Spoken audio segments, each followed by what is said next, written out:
ReZero! I liked it, so I'm talking about it. I caught up to both seasons rather quickly. It took about 2 weeks. I enjoyed watching Chibireviews talk about it, so I figured I'll talk about it a little bit. I'm just gonna talk about random thoughts in this video. There's no particular order. Now let's get into it. The Tokno Jutsu was phenomenal.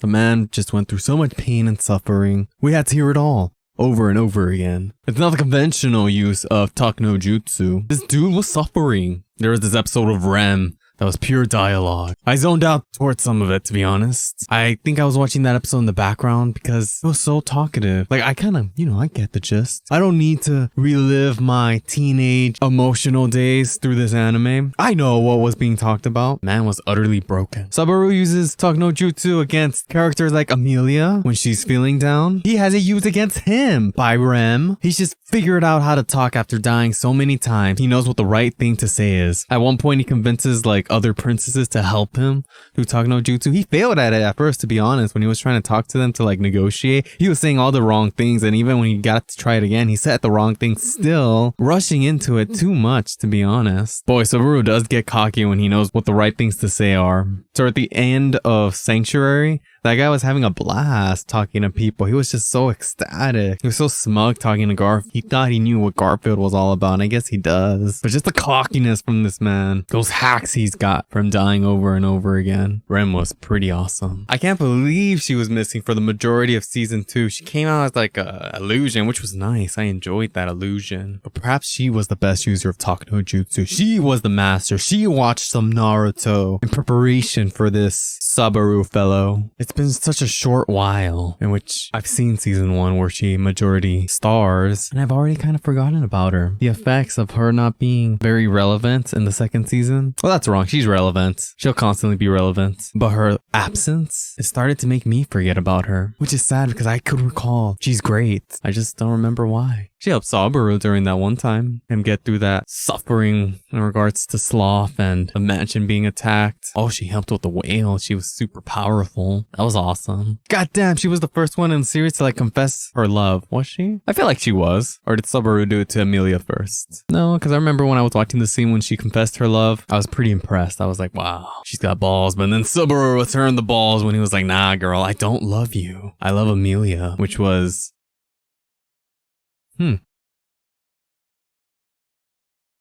Well, the heart wants what it wants, as Chibi would say. But what's this nonsense I hear about him taking Rem on as a second wife? I didn't see that in the anime. I was watching dubbed, so I guess he does want Rem as well. Thinking about Amelia, she's like a little girl. She's so innocent, right? It makes sense later. She was frozen as a child, but I guess her body somehow grew through that ice. And I wonder if she was conscious during all that, but she's pretty much a little girl. And our boy Suburu I don't know how I feel about this. I suppose she's had some years out in the real life to mature and such, but I don't feel like she's a woman.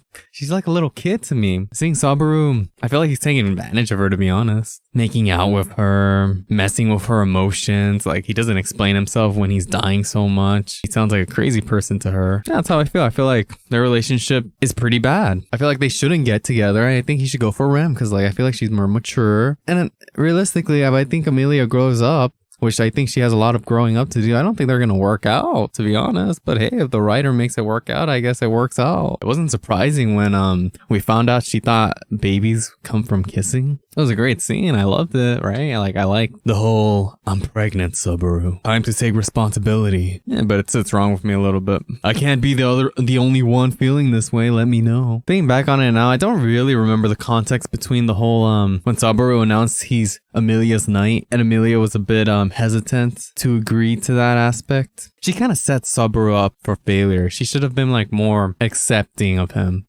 Though I guess considering it now, there wasn't much time between the whole attack incident in the first few episodes and saving Amelia's life. Oh no, getting her crest back and the whole meeting that was happening. It felt like a while to us, the viewers, because we had to watch him die over and over again by Rem's hands until he got that situated. And now that I'm thinking about it, that was pretty good storytelling. And maybe her reaction towards Suburu was pretty fair because we saw him dying and dying. We as the audience got the interpretation that he was close to Amelia. In reality, he was close, but not that close.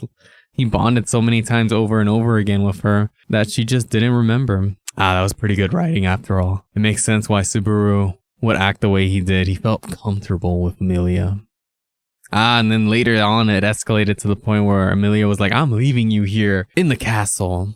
Okay, chillax. And they kind of had a falling out. My boy should have stayed with Brim. There are arcs that I expected to go quickly, like the Sanctuary, but they didn't. I find that interesting. It must make storytelling, writing this, a bit less stressful.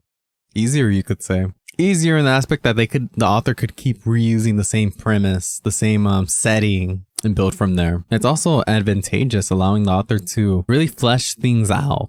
Chibi stated it best when he was like, Garfield, you saw so many sides of that guy. He was like on Subaru's side one time, he was against him another time. He was quite the wild card, I thought, that would have seen of Arthur slaying Puck was epic.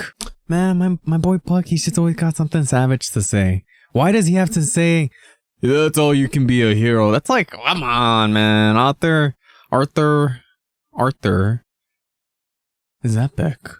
That's not an insult. All you can be is a hero. That's all you can be. It's like he knew he was gonna die, so he just wanted to talk smack. I felt like that was kind of a jab at Suburu, though. He must think in his head at that point, Subaru's a weakling. He didn't save Amelia at this point. And like in the other time he died, then he talked smack to Suburu. Puck was like, you're weak sauce, bro. You let my daughter die. You suck, Suburu. Puck's just always gotta be the man on top. Ooh, when Arthur had to whoop out his favorite sword to actually kill him.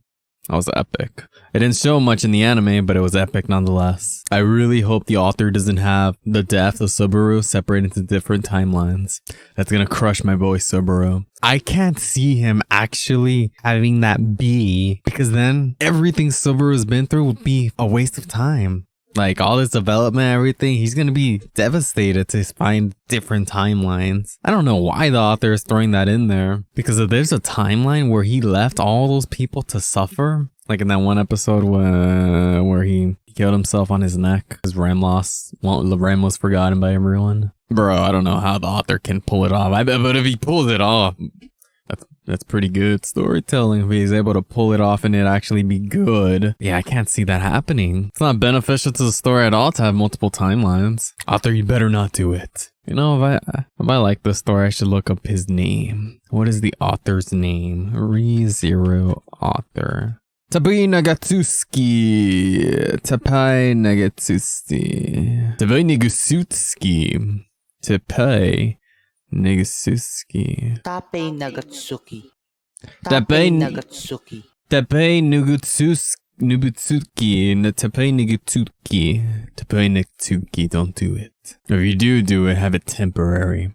And then like just have cool episodes around that temporariness. And then back to one timeline, god dang it. Really? How multiple timelines would defeat the purpose of Return by Death. Speaking of which, I'm waiting for times when Subaru's gonna be tortured, where he's held in a cell like Griffith style from Berserk, and his mind goes completely nuts. There have been glimpses of that throughout the story where his mind shatters, but he hasn't actually been tortured for an extensive period of time. No.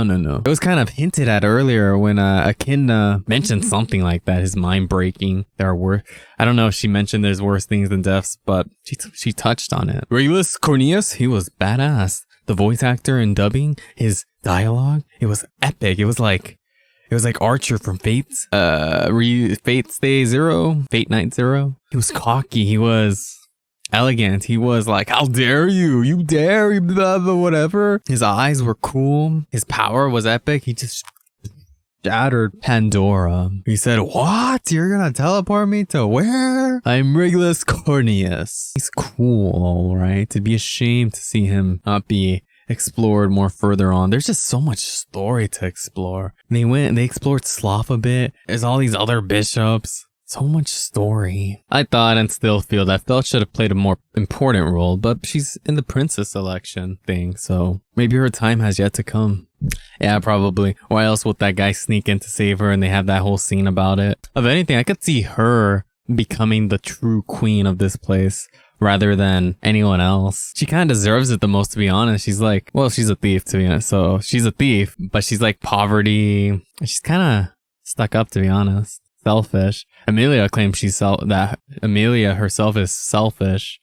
But I guess Bella is pretty selfish. No, she's selfless because she's considering this old dude, what's his face, and she cares for him. Otto's importance came out of left field, didn't it? I was quite surprised when this guy, who I didn't consider significant, was like, bro, I got this. I'm the key to everything. But hey, it worked out. He was a great way to show the audience, Suburu especially, that like, you can't do things on your own, bro. You think you're the damn main character? I'm just as important as you are. Who would have thunk? His power foreshadowing was cool. It was like, earlier he was like a trader, a merchant, whatever.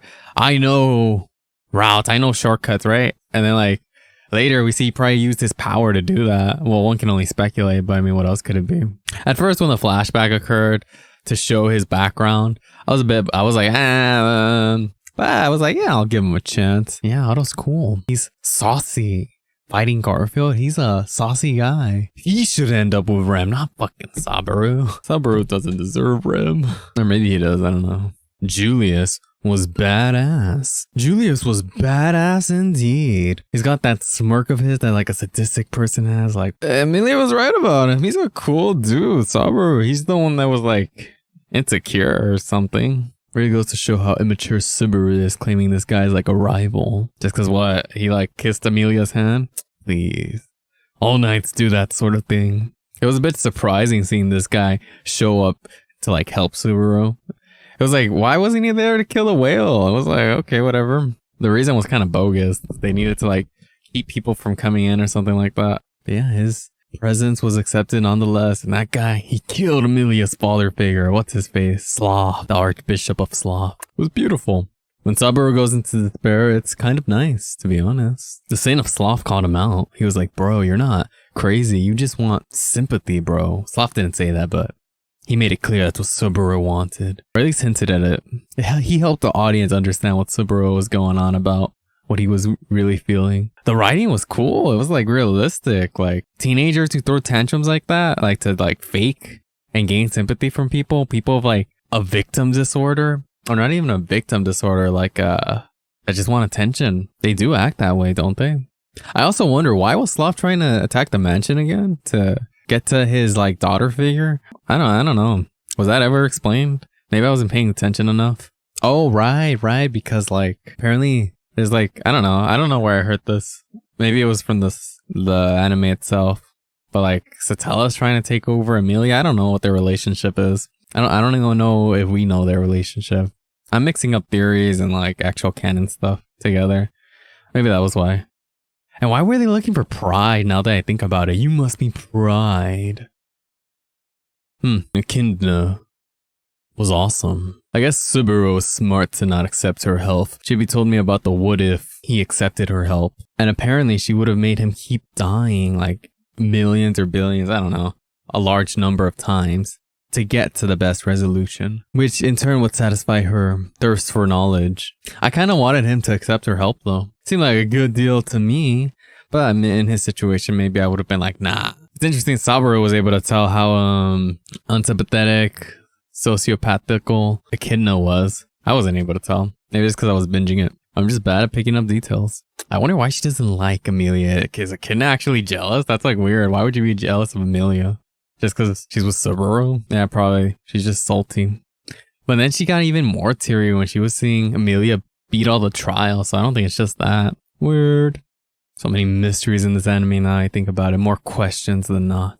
Anyways, if you liked the video, like it. I was just ranting on. I had no structure in this video. Do I even have structure in any of my video? Like and subscribe, hit notification, comment. My first anime review. Oh yeah, I didn't even leave the review. 10 out of 10. That's cool. That's cool. Maybe it's like 9 out of 10. What has to be 10 out of 10? For something to be 10 out of 10, it's gotta be like your first experience to watch something of that nature. That's 10 out of 10. Why am I hating on the anime? The anime is cool. Good stuff. Go watch Chibireviews. He's very cool as well. You don't need me to recommend him. I'm sure he's doing just fine without me. But hey, I like him. Chibi's cool. Chibi's cool.